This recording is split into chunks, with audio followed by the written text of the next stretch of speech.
আসসালামু আলাইকুম ওয়া রাহমাতুল্লাহি ওয়া বারাকাতুহু। আলহামদুলিল্লাহি রাব্বিল আলামিন ওয়াস সালাতু ওয়াস সালামু আলা রাসূলিহিল কারীম ওয়া আলা আলিহি ওয়া সাহবিহি আজমাইন।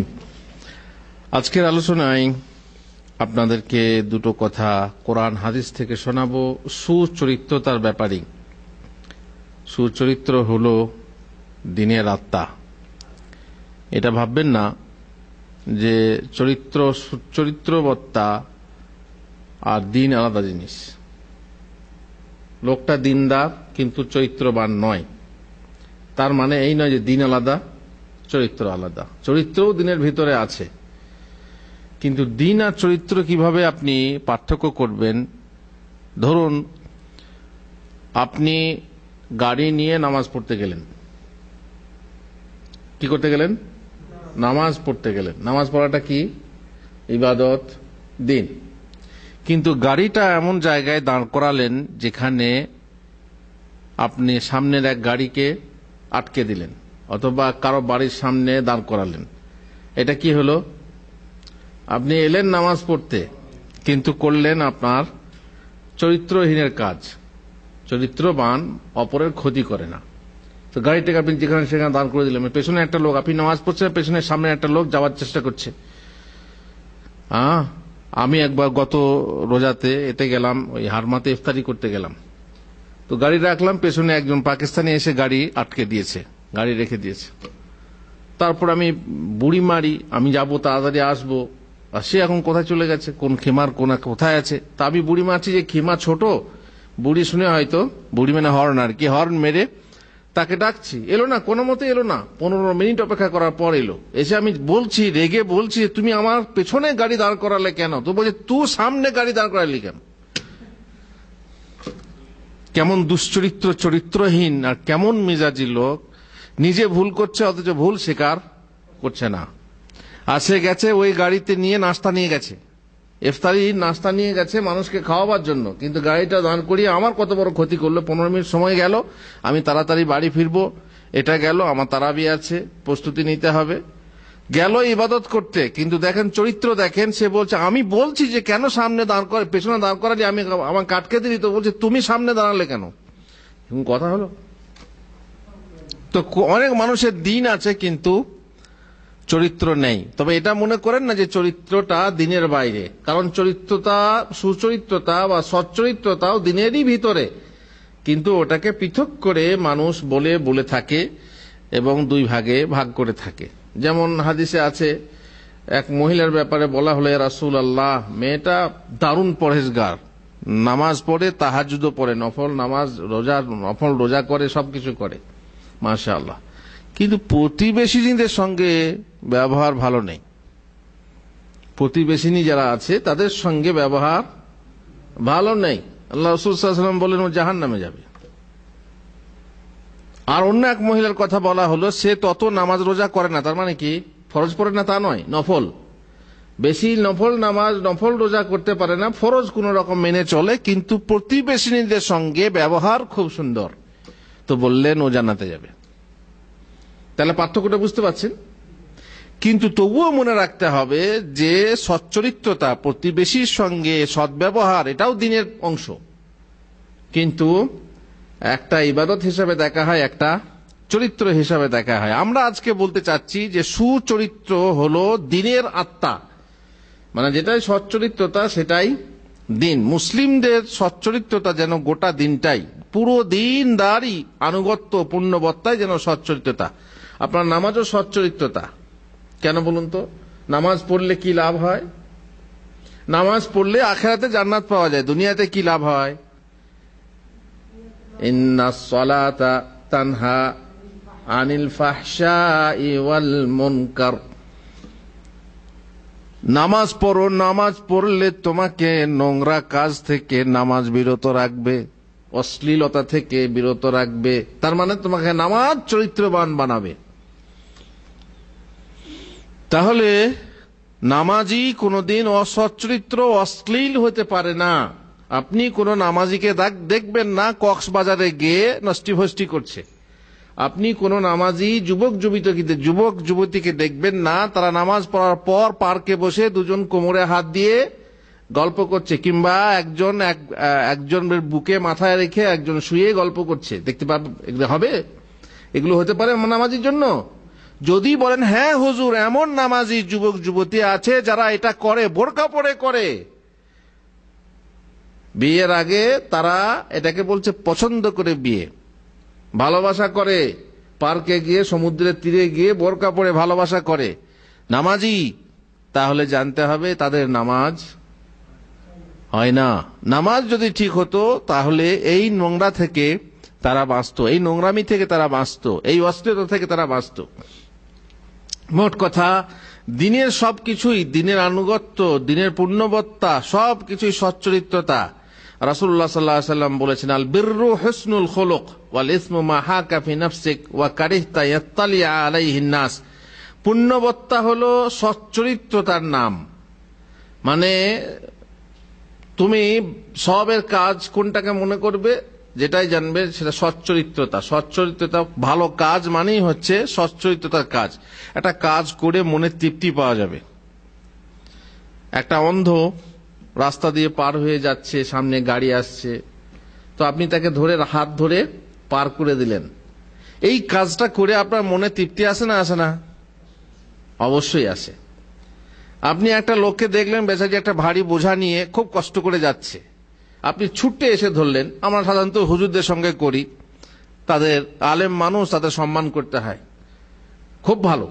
এইটা করার পর আপনার মনে তৃপ্তি আসে না আসে না? অবশ্য অনেক ক্ষেত্রে ভয়ে করে লোকে, হ্যাঁ, যেমন ম্যানেজার, তাকে পছন্দ করে না কিন্তু করতে হয়, ঠিক না? সেটা তাতে কোনো স্বভাব পাওয়া যায় না, সেটা পুণ্যবত্তা না।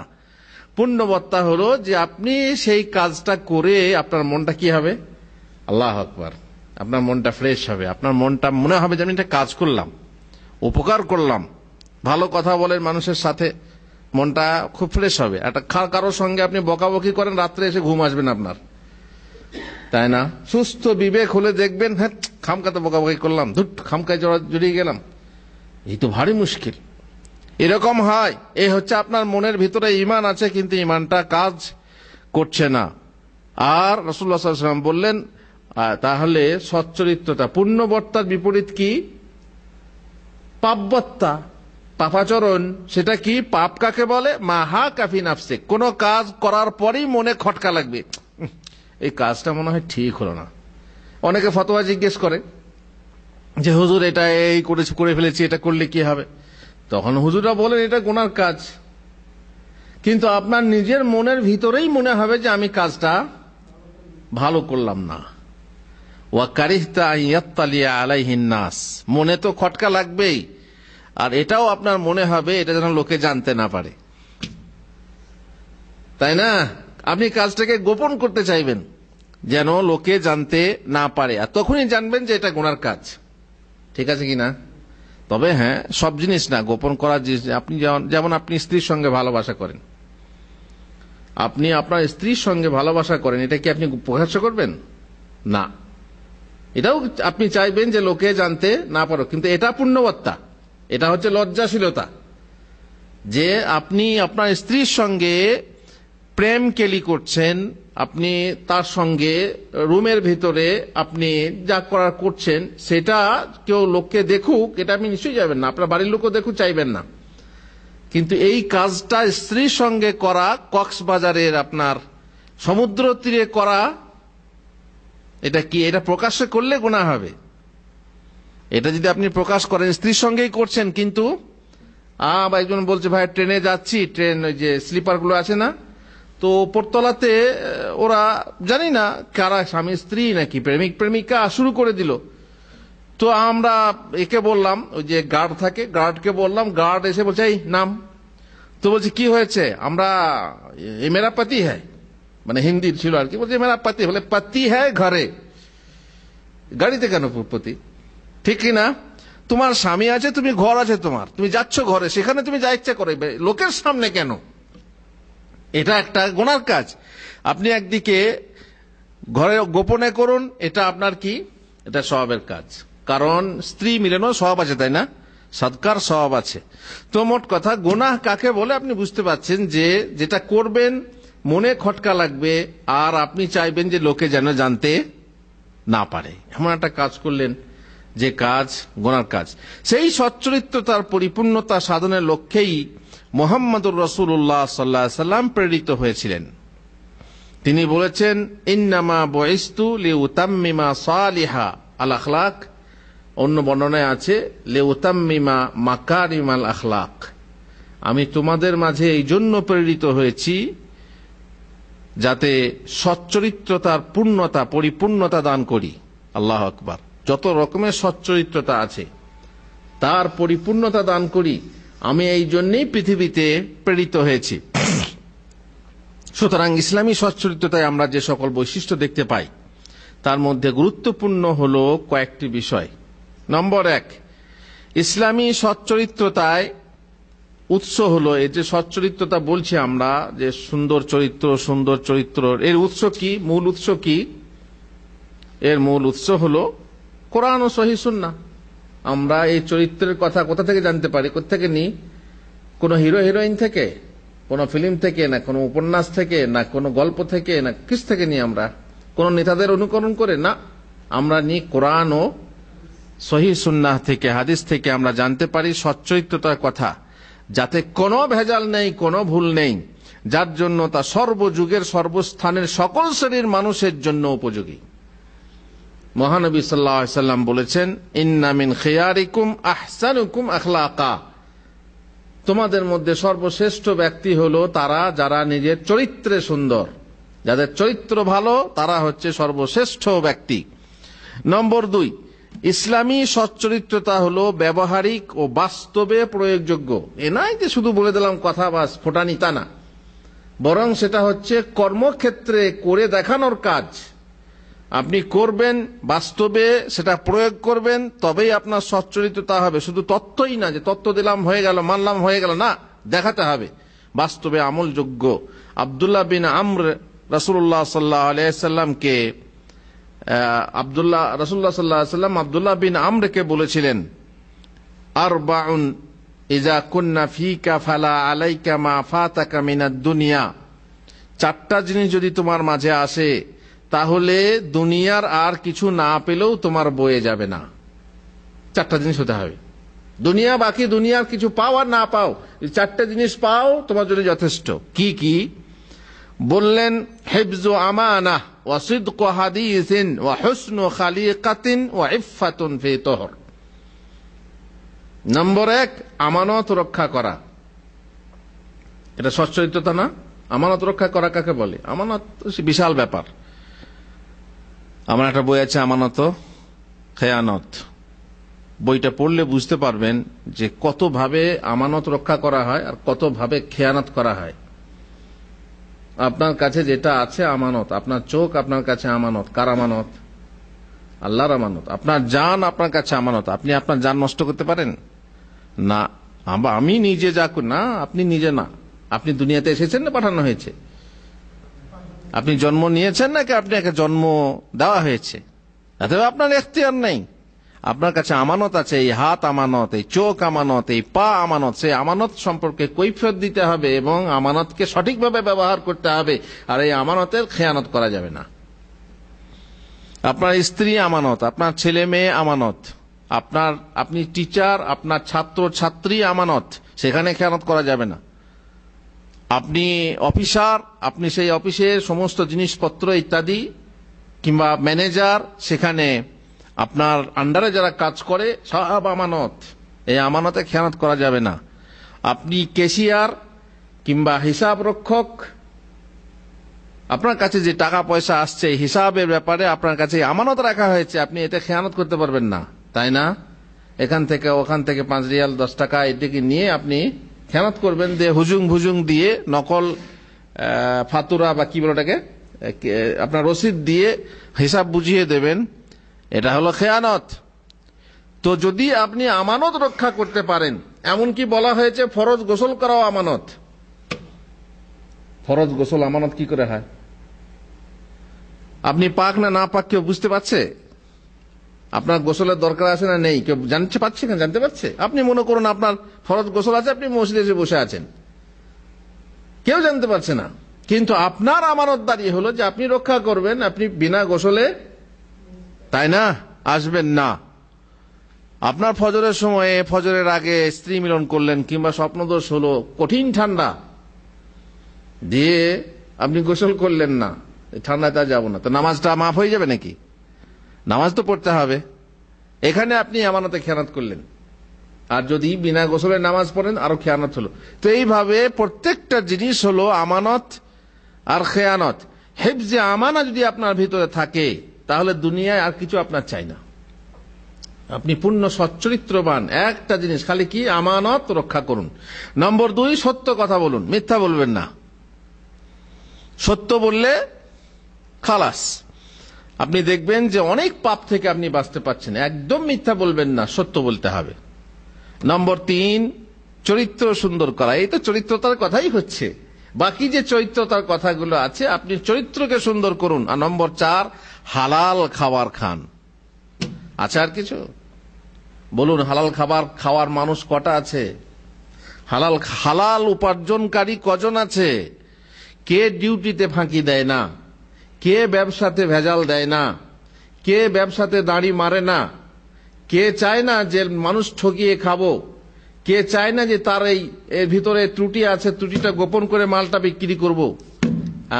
এইভাবে কত রকমের আপনার হারাম খাবার আছে।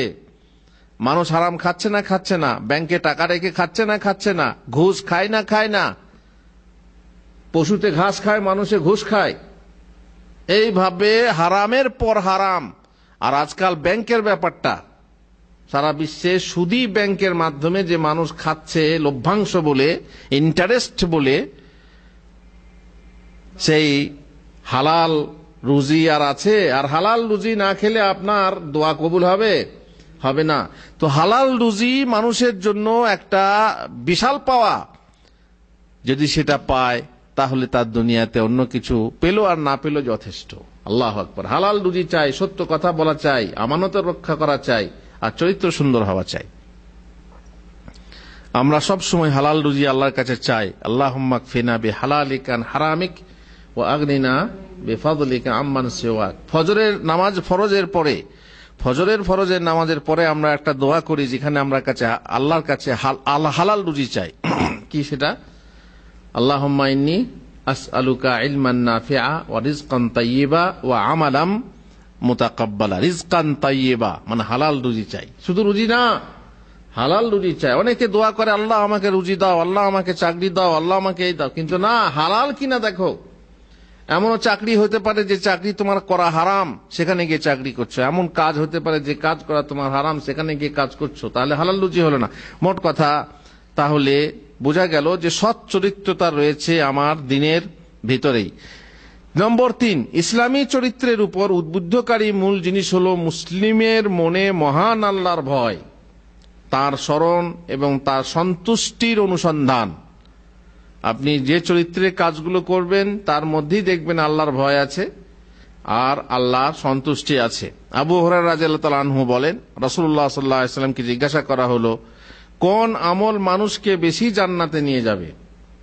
এমনি তো জান্নাতে যাওয়ার বহু আমল আছে, কিন্তু কোন এমন আমল যেটা বেশিরভাগ জান্নাতে নিয়ে যাবে? রাসূলুল্লাহ সাল্লাল্লাহু আলাইহি ওয়াসাল্লাম বললেন, তাকওয়াল্লাহি ওয়া হুসনুল খুলুক। আল্লাহর ভয় আর সৎ চরিত্রতা। দুটো জিনিস থাকলে এই জিনিসই আপনাকে বেশি বেশি করে জান্নাতে নিয়ে যাবে। রাসূলুল্লাহ সাল্লাল্লাহু আলাইহি ওয়াসাল্লাম বলছেন, ইন্নাল্লাহা জামিলুন ইউহিব্বুল জামাল। আল্লাহ তাআলা জামিল। জামিল মানে কি? জামিল মানে কি? সুন্দর। জামিল মানে সুন্দর। আল্লাহ তাআলা জামিল, আল্লাহ তাআলা সুন্দর। আর কত সুন্দর না জানি আল্লাহ, তুমি কত সুন্দর, তোমার এই সৃষ্টি কত সুন্দর, তাহলে স্রষ্টা তুমি কত সুন্দর। সেই সৌন্দর্যের অনুমান আপনি করতে পারবেন না যদি আপনি শোনেন, তাও না। লাইসা কামিসলিহি শাইউন ওয়া হুয়াস সামিউল বাসির। তার মতো কোনো কিছু নাই, তার উদাহরণ নাই, কিন্তু সব থেকে সুন্দর তিনি হচ্ছেন সুন্দর। এমন সুন্দর যে তাকে যদি আপনি দেখেন তো দেখতেই থাকবেন, নির্নিমেষ পলকে আপনি দেখতেই থাকবেন।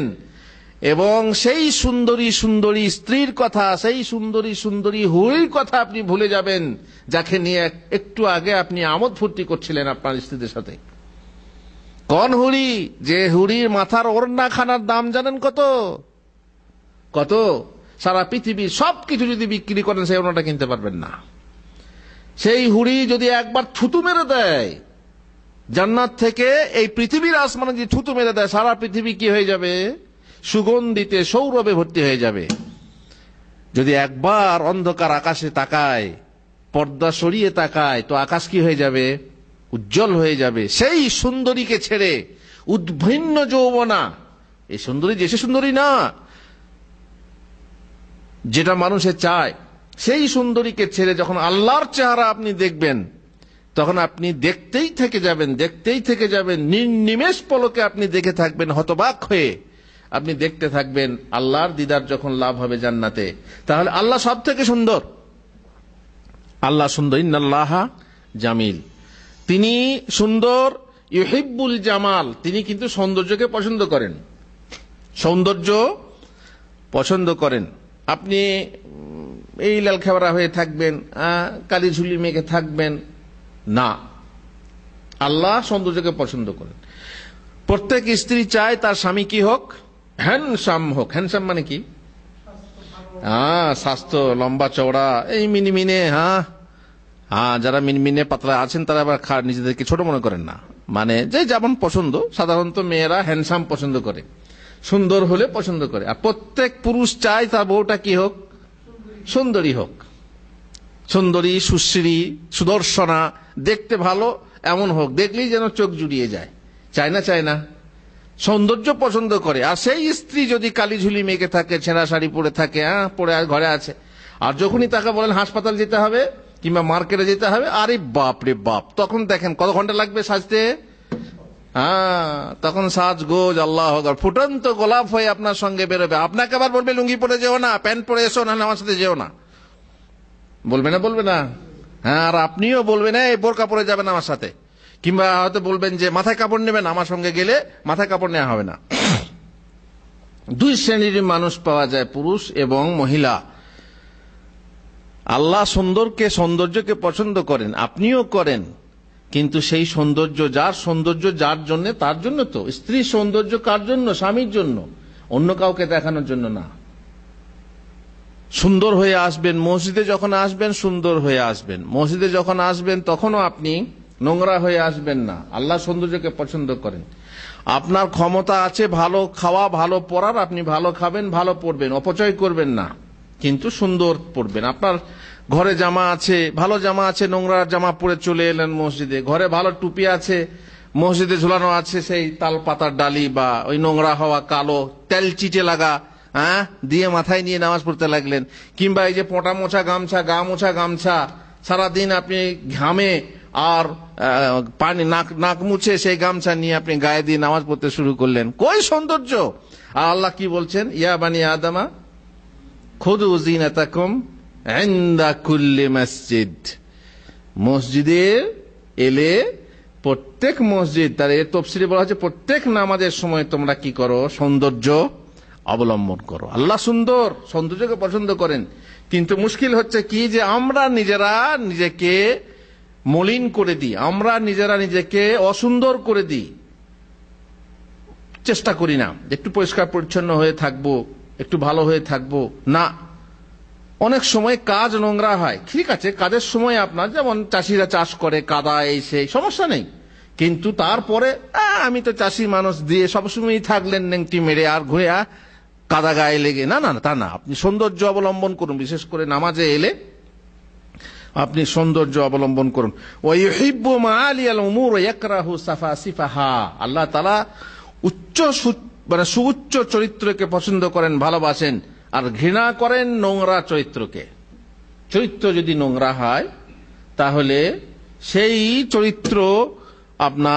চরিত্রকে আল্লাহ খুব ঘৃণা করেন। কালকে শাহ আলম একটা গল্প মনে করিয়ে দিয়েছিলেন, সেটা হচ্ছে কুকুরের গল্প। কুকুরের মন সবসময় কি, ওই যে বললাম না, কালকে বলেছিলাম যে মানে আপনার চরিত্রের পরিবর্তন ঘটে, কিন্তু যেগুলো প্রকৃতিগত চরিত্র তার পরিবর্তন হয় না।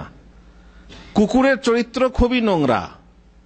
তো কুকুর ধুর কুকুর, আমরা কুকুরকে ঘৃণা করি। তো সে তাদের পশুরাজ কি? সিংহ। সে পশুরাজেরকে কাছে গিয়ে অভিযোগ জানালো যে মানুষ আমাদেরকে ঘৃণা করে, আর পশুরাও ঘৃণা করে কুকুর বলে। কুকুর কুকুর এই নামটা আমাকে ভালো লাগছে না, আমাকে একটা ভালো নাম দিন। কুকুর নাম চেঞ্জ করে আমাকে একটা ভালো নাম দিন, সেই নামে আমাকে ডাকবে, আমার গর্ব হবে। তো বলছি দেখো, তোমার যে চরিত্র সেই চরিত্র অনুযায়ী তোমার নাম কুকুর হয়েছে। তুমি যে চরিত্র পাল্টাতে পারো, তোমার নাম আমি পাল্টে দেবো। তো বলছে হ্যাঁ পারবো। বল ঠিক আছে, পরীক্ষা করা হোক। তো ঠিক আছে, কাল সকালে এসো। কাল সকালে গেছে, এদিকে সিংহ পশুরাজ একটা হরিণ শিকার করে বেশ ভালো একটা গোশত, বেশ সুন্দর করে একটা আপনার একখান যাকে বলে আর কি, কয়েক কিলো গোশত নিয়ে এসে কুকুরকে বলছে তুমি তোমার নাম চেঞ্জ করতে চাও? বলছে যে আজ্ঞে হ্যাঁ। বলছে এই গোশতটা তুমি রাখো, সারাদিন থাকবে, সন্ধ্যাবেলায় আমি তোমার কাছে নিয়ে যাব। ঠিক আছে, এ তো খুব সহজ কাজ। হ্যাঁ, যদি পারো তাহলে তোমার নাম একটা সুন্দর নাম রেখে যাবো সন্ধ্যাবেলায়। এবার কুকুর বসে আছে আর গোস্তের দিকে, লাল টকটকে গোস্ত দেখছে, আর লাল পড়ছে, তাই না? লাল পড়বে না পড়বে না? কুকুরে তো এমনি। বলছে আল্লাহ তাআলা বলছেন কি বলে, ইনতাহমিল আলাইহি ইয়ালহাস আও তাতরুকহু ইয়ালহাস। তাকে ছেড়ে দিলেও হ্যাঁ হ্যাঁ করে হাঁপাতে থাকে, আর তাকে কষ্ট দিলে বা তার উপরে কিছু বোঝা দিলে তাতেও সে হাঁপায়। তো বেশ সতেজ গোস্ত দেখে লাল পড়তে লাগলো। তারপর যখন অনেক বেলা হলো, খিদেও লাগছে, আর একবার তাজা গোস্ত, কি করা যায়? এইদিকে পশুরাজের কাছে সুন্দর নামও নিতে হবে, কি করা যায়? যখন অনেক বেলা গড়িয়ে গেল, বিকাল 3টের দিকে আর ধৈর্য হয় না, তখন সে মনে মনে ভাবছে কি, ধুর ঘোড়ার ডিম, ভালো নাম নি কি হবে, কুকুরও তো ভালো নাম, নে খেয়ে নে। দিয়ে খেয়ে ফেললো, গোস্তটা খেয়ে ফেললো। সন্ধ্যাবেলায় এসে বলছে কই কুকুর, দাও তোমার আমার গোস্ত ফেরত দাও। বলছে আগে আমাকে খিদে লেগেছে, আমি বললাম না তোমার চরিত্র হিসাবে তোমার নাম আছে, তোমার নাম তুমি চেঞ্জ করতে পারবে না। তে হচ্ছে নোংরা, মানে নোংরা চরিত্র। যাদের নোংরা চরিত্র আছে তারা কোনোদিন তাদের পরিবর্তন ঘটবে না। দেখবেন আপনি চেষ্টা করবেন, আপনি বাড়ির লোকের ব্যাপারে চেষ্টা দেখবেন, আপনি আপনার স্ত্রীর ব্যাপারে বা ছেলে সন্তানদের ব্যাপারে বা ভাইয়ের ব্যাপারে আপনি দেখবেন, আপনি টাকা দিয়ে দিলেন, তোমাকে করতে হবে, এই টাকা তোমাকে দিলাম, টাকা দিলেন, তারপরেও দেখবেন সে তাই করছে। এরকম আছে, তারা আপনার সম্মানের খেয়াল করবে না, আপনার টাকা পয়সার খেয়াল করবে না, তারা তার নিজেদের কুপবিত্রী যেটা আছে সেই কুপবিত্রী অনুযায়ী তারা চলবে, যেহেতু তারা নোংরা চরিত্রের।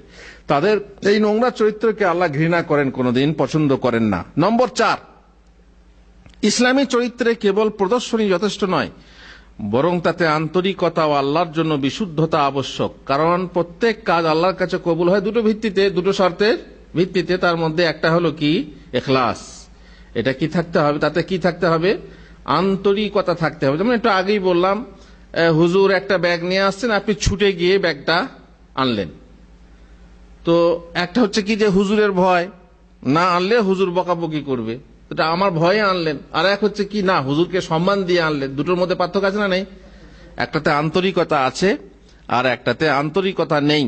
তাহলে রাসূলুল্লাহ সাল্লাল্লাহু আলাইহি ওয়াসাল্লাম যেহেতু বলেছে ইন্নামাল আমালু বিন্নিয়াত, নিয়ত অনুসারে আপনার আমলটা হবে, তাতে সওয়াব পাবেন না পাবেন না আপনার নিয়ত বলবে যে তাতে আপনি সওয়াব পাবেন না পাবেন না। নম্বর 5, ইসলামী চরিত্রের বিষয়াবলী খুব যুক্তিযুক্ত ও বিবেকগ্রাহ্য।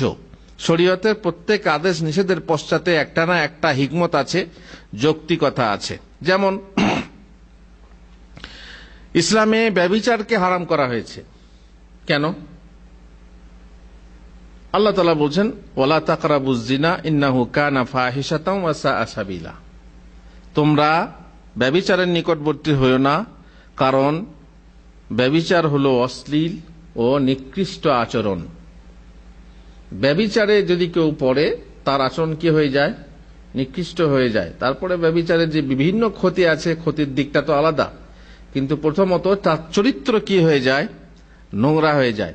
এখানে আপনি নিশ্চয়ই বুঝতে পারবেন, আপনি আপনার স্ত্রী, আপনি তো পরের স্ত্রীকে ব্যবহার করবেন, তখন হয়তো আপনার কাছে যুক্তি ঠেকবে না। পরের মেয়েকে আপনি যখন যাই, রাসূলুল্লাহ সাল্লাল্লাহু আলাইহি ওয়াসাল্লামের কাছে এক ব্যক্তি এলো, বলছে ইয়া রাসূলুল্লাহ আমাকে ব্যভিচার করার অনুমতি দেন। সুবহানাল্লাহ, সাহাবারা অবাক, আরে এত বড় সাহস। বলছে ইয়া রাসূলুল্লাহ আমাকে ব্যভিচার করার অনুমতি দেন, কারণ আমার খুব যৌন ক্ষমতা, যৌন অনুভূতি, যৌন ক্ষুধা, যৌন পিপাসা আমার অতিরিক্ত, অতএব ব্যভিচার করার অনুমতি দেন। বলছি তাই নাকি? এসো এসো এসো, বসো। ব্যভিচার করতে চাও? হ্যাঁ। তুমি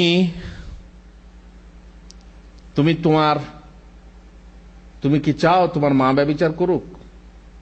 বল জি না। বল লোকেরাও চায় না যে তাদের মা ব্যভিচার করুক। তুমি কি চাও তোমার খালা করুক? তুমি কি চাও তোমার ফুপু করুক? তুমি কি চাও তোমার মেয়ে করুক? তুমি কি চাও তোমার বোন করুক? বলল না। তাহলে লোকেরাও চায় না। তো লোকেরা যখন চায় না, আপনি একদিক খেয়াল করবেন, তখন যুক্তি বুঝে আসবে না। আপনি একজন পরের মেয়ের সঙ্গে আপনি করছেন, কিন্তু আপনার মেয়ে যদি করে তখন আপনি যুক্তিটা বুঝতে পারবেন। মনে করুন আপনার ভাই ধর্ষণে ধরা পড়লো, ধর্ষণ করেছে, ধর্ষণ তো বোঝেন, ধর্ষণে ধরা পড়েছে। ধর্ষণের শাস্তি কি? ইসলামের শাস্তি হলো তাকে হত্যা করে দাও। আপনি তখন যুক্তি দেখাবেন না, একটা মানুষ ভুল করে ফেলেছে, তাকে কেন কি করা হবে? ধর্ষণ করেছে ঠিক আছে, কিন্তু তাকে কেন খুন করা হবে, তাকে এই ইত্যাদি, তাকে সুযোগ দেওয়া হোক, আপনি যুক্তি দেখাবেন, ঠিক কিনা? কিন্তু যদি কেউ আপনার মায়ের সাথে করে বা মেয়ের সাথে করে, তখন আপনি কি যুক্তি দেখাবেন? হবে যুক্তিটা পাল্টে যাবে না? যাবে না? এখন যুক্তিটা পাল্টে যাবে না। ওকে শেষ করা হোক, ওকে ধ্বংস করা হোক, ও চরিত্রহীন মানুষ, মানুষের চরিত্র, মানুষকে এইভাবে, তখন আপনি যুক্তিটা পাল্টে দেবেন। কিন্তু জেনে রাখবেন, ইসলামী শরীয়তে যে হুকুম আছে, প্রত্যেক হুকুমের পিছে হিকমত আছে। বিনা হিকমতে কেন এত বড় শাস্তি? নিশ্চয়ই পেছনে হিকমত আছে, কারণ আছে। মানুষ খুন করলে তাকে খুন করে দাও কেন? সে ভুল করে একটাকে খুন করে আবার খুন করবে কেন? এর পেছনে হিকমত আছে। আল্লাহ তাআলা বলছে ওয়ালাকুম ফিল কিসাসি হায়াত। খুনের বদলে খুন করাতে তোমাদের জীবন আছে, সেটা অনেকে বোঝে না। জীবন কিভাবে আছে? যখনই জানবে আমি ওকে খুন করলে আমিও বাঁচবো না, বাস, তাহলে সে আর খুন করতে যাবে না। তাহলে বাঁচলো, এও বাঁচলো আর সেও বাঁচলো। কিংবা যদি খুনের বদলে খুন না করা হয়, তো সে চেষ্টা করবে বদলা নিতে। সে হয়তো একটা জায়গায় দুটো মেরে দিল, এক জায়গায় বোম মারলে কটা হয়, তারপরে ওদের আবার একে বদলা নিতে এরাও আবার বোম মারামারি করলো, গুলি করলো, যাই হোক, এদের আবার কয়েকটা মারা গেল। এইভাবে মারামারি হতে হতে দেশে হয় না, হয় না? লম্বা সিলসিলা চালু থাকে। কিন্তু যদি আইন থাকতো, খুনের বদলে খুন ওই একটাতেই থেমে থাকতো। তো এইভাবে প্রত্যেক ইসলামের আইনের পেছনে যুক্তি আছে, সচ্চরিত্রতার ভিতরে যুক্তি আছে। যেমন মদ খাওয়া হারাম কেন? একটা জিনিস আমি খাবো, মদ খাবো, তবে তাতে হারাম হবে কেন? এর পেছনে যুক্তি আছে। আল্লাহ তাআলা বলেছেন সেই যুক্তিগুলো। আর যেগুলো বলেননি, না প্রকাশ, কোন জায়গাতে যুক্তি প্রকাশ থাকে, কোন জায়গাতে প্রকাশ থাকে না। মানুষ বুঝতে না পারলেও জানতে হবে তাতে কোনো না কোনো যুক্তি আছে, যেগুলো গবেষকরা বোঝেন, ওলামারা বোঝেন। আল্লাহ তাআলা বলছেন ইয়া আইয়ুহাল্লাযীনা আমানু ইন্নামাল খামরু ওয়াল মাইসিরু ওয়াল আনসাবু ওয়াল আজলামু রিজসুম মিন আমালিশ শাইতানি ফাজতানিবু। ঈমানদাররা, মদ, জুয়া, মূর্তি পূজার বেদী, ভাগ্য নির্ণায়ক স্বর, ঘৃণ্য বস্তু শয়তানের কাজ, সুতরাং তোমরা তা বর্জন করো। এইসব থেকে তোমরা কি করো? দূরে থাকো। লাআল্লাকুম তুফলিহুন, যাতে তোমরা সফল হতে পারো। কারণ কি? ইন্নামা ইউরিদুশ শাইতানু আন ইউকিআ বাইনাকুমুল আদাওয়াতা ওয়াল বাগদা ফিল খামরি ওয়াল মাইসির ওয়া ইয়াসুদ্দাকুম আন যিকরিল্লাহি ওয়া আনিস সালাহ ফাহাল আনতুম মুনতাহুন। কারণ কি? মদ, আপনারা জানেন ইসলামের শুরুর দিকে কি ছিল? হালাল ছিল। সাহাবীরাও মদ খেয়েছেন, কোন সাহাবী মদ খেয়েছেন। তারপরে নামাজে এসে ওই আপনার নামাজ পড়তেন, কেউ নামাজ বেশি করে দিতেন, তো ভুল হতো। তারপরে এক অপরের সাথে ঝগড়া লাগালাগি হতো। তারপর মদ যখন বলা হলো, বিশেষ করে নামাজে যখন গোলমাল হলো, তখন দ্বিতীয় আয়াত অবতীর্ণ হলো, তোমরা মদ খাবে খাও, কিন্তু মদ খেয়ে নামাজে এসো না। তার মানে তখনও মদ হারাম হয়নি, মদ খেয়ে নামাজে এসো না। লা তাকরাবুস সালাতা ওয়া আনতুম সুকারা।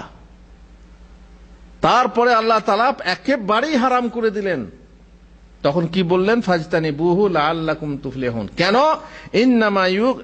ইন্নামা ইউরিদু শায়তান, এই মদের মাধ্যমে শয়তান তোমাদেরকে কি চায় জানো? যাতে তোমরা তোমাদের মাঝে শত্রুতা ও বিদ্বেষ পোষণ করো, মানে আপসে ঝগড়া লড়াই হবে। মদ এবং জোয়াতেও খেলাখেলি নিয়ে অনেক ঝগড়া হয়। শুধু জোয়া না, সাধারণ আপনার যারা মার্বেল খেলেন, যারা তাস খেলেন, যারা ক্যারাম খেলেন, তাদেরও মাঝেও কি হয়? আপসে একটা চাল নিয়ে, একটা দান নিয়ে, একটা ভুল নিয়ে ঝগড়া হয় না? হয় না? বিশাল ঝগড়া হয়। আর মদ খেলে তো বলতেই হবে না, মদ খেলে মাথা ঠিক থাকে না। সুতরাং এই সময়ে শয়তান চায় আপনার সুযোগ গ্রহণ করতে, আর তখন মানুষের মাঝে লাগিয়ে দেয়, আর তোমাদেরকে আল্লাহর স্মরণ হতে ও নামাজ থেকে, বিশেষ করে নামাজ থেকে কি করে? নিবৃত্ত, মানে দূরে থাকতে, বাধা দিতে চায়। ফাহাল আনতুম মুনতাহুন, তোমরা কি তাহলে ক্ষান্ত হবে না, নিবৃত্ত হবে না? তার মানে মদ খাওয়া বর্জন করবে না? সাহাবীরা বললেন, বালা ইয়া আল্লাহ, বালা, আমরা নিশ্চয়ই, ইন্তাহাই না ইয়া রাব, আমরা নিবৃত্ত হলাম, আমরা ক্ষান্ত হলাম, আর আমরা মদ খাবো না। তারপরে সব মদ ঘরে ঘরে কি হলো? মদের ব্যবসা ছিল, সেই সমস্ত হাঁড়ি ভেঙে দেওয়া হলো। এমনকি বলা হয়েছে মদিনার গলিতে মদ পানির মতো বয়ে যেতে লাগলো, এত মদ ছিল। তাহলে মদ হারাম করার কারণ এখানে আল্লাহ তাআলা যুক্তি বলে দিলেন যে মদের মাধ্যমে শয়তান সুযোগ গ্রহণ করে মানুষের মাঝে ফিতনা ফাসাদ সৃষ্টি করে, আর আল্লাহর জিকির থেকে দূরে রাখে। যখন মানুষ মদ খায় তখন কি আল্লাহর জিকির করবে? হ্যাঁ, নামাজ দেখেন, নামাজে এসে একজন নামাজ পড়ছে, যে ফজরের নামাজ 2 রাকাত পড়ে 3 রাকাত পড়ছে, পড়ে বলছে আর বেশি পড়বো। আরে আপনি শুনেছেন এক জায়গাতে এক লোক নামাজ পড়তে দাঁড়ালো, এবার গিয়ে আল্লাহ ইয়াস্তর, কি বলছে? আল্লাহু আকবার না বলে বলছে আল্লাহু ইয়াস্তর। বুঝতে পারছেন? তো এইসবগুলো নেশার ঘোর। এই নেশার ঘোরে আপনার কথা ঠিক থাকবে না, দাদা বলতে গাধা বলবেন। এই জন্য মদ হারাম করা হয়েছে। তাহলে বোঝা গেল যে এইভাবে প্রত্যেকটা সচ্চরিত্রতার পিছনে আপনার যুক্তি আছে, প্রত্যেক সচ্চরিত্রতার পিছনে অবশ্যই কোনো না কোনো মঙ্গল আছে, হিকমত আছে, যা কারো সুস্থ বিবেক অগ্রাহ্য করে না। বুঝতে একটু চিন্তা করলেই বুঝতে পারবে যে এটা হারাম হলো কেন, ওটা হারাম হলো কেন, ঘুষ কেন হারাম হলো, সুদ কেন হারাম হলো। সব একটা একটা করে আপনি দেখবেন ইসলামে যত সচ্চরিত্রতার ব্যাপারগুলো আছে, আদেশ নিষেধগুলো আছে, আপনি তার পেছনে একটা না একটা যুক্তি পাবেন, কোন ব্যাপার নেই। হজ করতে যান, হজের মাঝে সচ্চরিত্রতা আছে না নেই? আছে। কত ধৈর্য ধারণ করতে হয়, সেখানে কত শিক্ষা নেওয়া যায়, সেখানে আপনি মহিলার সামনে পড়েও আপনাকে নিজে কন্ট্রোল করার কি একটা অভ্যাস তৈরি করতে হয়, তাই না? মিলিয়ন মিলিয়ন হাজির সামনে আপনি কয়েকদিন যদি ধৈর্য ধরতে পারেন, তো আপনি দেশে গিয়ে দেশে ফিরে ধৈর্য ধরতে পারবেন না? অবশ্যই। সেখান থেকে আপনি ট্রেনিং নিয়ে যান। রোজাতে সচ্চরিত্রতা আছে, রোজাতে সংযমশীলতা। রোজা হচ্ছে লাআল্লাকুম তাত্তাকুন, তাকওয়ার জন্যই রোজা ফরজ করা হয়েছে। এই জন্য যখন যুবকদেরকে বললেন, ইয়া মাশারাশ শাবাবি মান ইসতাতা মিনকুমুল বাআতা ফালিতাজাওয়াজ, এই যুবকের দল, তোমরা যারা ক্ষমতা রাখো তারা বিবাহ করে নাও। যৌবনের উন্মাদনা আছে, যৌন উত্তেজনা আছে, যৌবনের পিপাসা আছে, এই পিপাসা দমন করার জন্য তোমরা কি করো? বিয়ে করো। হুজুর, বিয়ে করলে পালবার ক্ষমতা নেই, পোষবার ক্ষমতা নেই, ভরণ পোষণের ক্ষমতা নেই, ঘর নেই, বাড়ি নেই, বউটাকে নিয়ে রাখবো কোথায়? বউ আনলেই তো হয় না, সেটা একটা আমানত, তাকে তো ভালো করে রাখতে হবে। আর আপনারা বলতে পারেন, হুজুর আমাদের তো বউ তো আছে, কিন্তু বাইরে বিদেশে আছে, এখানে কি করব? তো আল্লাহ রাসূল সাল্লাল্লাহু আলাইহি সাল্লাম বললেন, ওমান লাম ইয়াস্তাতি ফালাহি বিসওম, যে বিবাহ করতে অক্ষম, মানে যে বউ রাখতে অক্ষম, বা যার বউ কাছে নেই, কাছে রাখতে অক্ষম, সে কি করুক? রোজা রাখুক। ফাইন্নাহু লাহু উইজা, কারণ রোজা হচ্ছে যৌন পিপাসা প্রশমনকারী। রোজা রাখলে আপনার ভিতরে তাকওয়া থাকবে। হুজুর, দিনে তো রোজা থাকে, রাতে কি হবে? রাতে রোজার একটা রেস বা লেশ আছে না নেই? রোজা রেখেছিলেন দিনে, রাতে আপনার ভিতরে দুর্বলতা থাকবে। আর দুর্বলতা থাকলে, আর তার সঙ্গে তাকওয়া মিশ্রিত হলে, সেখানেও আপনি যৌন উত্তেজনাতে যাবেন না, এমন কোনো কাজ করবেন না যেটা আপনার পাপ হয়, ব্যভিচার হয় ইত্যাদি। তো এইভাবে প্রত্যেক সচ্চরিত্রতার ভিতরে আপনার যুক্তি আছে, প্রত্যেক ইবাদতের ভিতরে আপনার যুক্তি আছে। জাকাত কেন ফরজ হলো, যদি কেউ বলে জাকাত কেন ফরজ, এ তো পরিষ্কার জানা কথা। জাকাত কেন ফরজ? বহু মানুষ খেতে পায় না, বহু মানুষের উপার্জন করার ক্ষমতা হয় না, বহু মানুষ নিরুপায় হয়, বিকলাঙ্গ হয়, ফলে তাদের দেখাশোনার ভার কাদের উপরে থাকবে? নিশ্চয়ই ধনীদের উপরে। আর ধনীরা যদি জাকাত আদায় না করে, তারা কারো ইচ্ছা হলো দিল, কারো ইচ্ছা হলো দিল না, তা নয়, দিতেই হবে, স্বেচ্ছায় অথবা অনিচ্ছায়। জাকাত যেটা ফরজ করা হয়েছে তোমার উপরে, নির্দিষ্ট একটা পরিমাণ এসে গেলে তার 2.5% জাকাত তোমাকে দিতে হবে। এটা কি আল্লাহ খাবেন না আল্লাহ রসুল খাবেন? না, এখানে গরিবরা খাবেন। সরকারের দরকার হলে সরকার সে জাকাতের খাত হিসাবে, বিশেষ করে জিহাদ ইত্যাদিতে ব্যবহার করবে। কিন্তু অধিকাংশ বলা হয়েছে তুখাযু মিন আগনিয়াইহিম ওয়া তুরাদ্দু আলা ফুকারাইহিম, জাকাত নিয়ে তাদের ধনবানদের কাছ থেকে জাকাত নেওয়া হবে এবং গরিবদের কাছে, গরিবদের মাঝে বিতরণ করে দেওয়া হবে। তো এইভাবে আপনি যদি খেয়াল করে দেখেন, প্রত্যেকটা জিনিসের ভিতরে একটা না একটা যুক্তি আছে, হিকমত আছে, আর সেখানে সচ্চরিত্রতার শিক্ষা আছে। সুতরাং ইসলামের প্রাণ হলো সচ্চরিত্রতা, আর দিন হলো সচ্চরিত্রতা। ইবাদতের সাথে হচ্ছে আপনার ব্যবহার, তার মানে হচ্ছে আদান প্রদান, লেনদেন, সবকিছু সচ্চরিত্রতা। আপনি ব্যবসায় ধোকা দেবেন না, ব্যবসায় ওজনে কম দেবেন না, ইত্যাদি সচ্চরিত্রতা। আপনি বিবাহ করবেন, বিবাহের পেছনে যুক্তি আছে। আপনি ব্যভিচার করবেন না, আপনি অন্যায় বা অবৈধ প্রণয় করবেন না, আপনি কোনো মহিলাকে দেখলে দ্বিতীয়বার তাকিয়ে দেখবেন না, মহিলা পর্দা করবে, মহিলা পুরুষের দিকে তাকাবে না, পুরুষ মহিলার দিকে তাকাবে না, একটা পর একটা। মহিলা সেন্ট ব্যবহার করে বাইরে যাবে না, এমন বাজনাদার অলংকার পরে বাইরে যাবে না যেটা তার পায়ে কিংবা গায়ে থাকে, যেটা ঝুমঝুম করে বাজে, পুরুষের দৃষ্টি আকর্ষণ করে অথবা মন আকর্ষণ করে। এইভাবে তোমরা এমন মহিলার কাছে যাবে না যে একা আছে বা যার স্বামী বাড়িতে নেই, কারণ একাকিনী থাকলে তুমি যাবে, তৃতীয় জন কে হবে? শয়তান হবে। সেখানে তোমাদের কোনো না কোনো একটা দুর্ঘটনা ঘটতে পারে। মহিলা যেন একা সফর না করে, এতেও হিকমত আছে। এইভাবে আপনি একটার পর একটা দেখলে পরে আপনি যুক্তি খুঁজে পাবেন। আল্লাহ তাআলা আমাদেরকে তৌফিক দেন যেন আমরা সচ্চরিত্রতার অধিকারী হতে পারি। সচ্চরিত্রতার অধিকারী না হতে পারলে দিন আমার পরিপূর্ণ হবে না।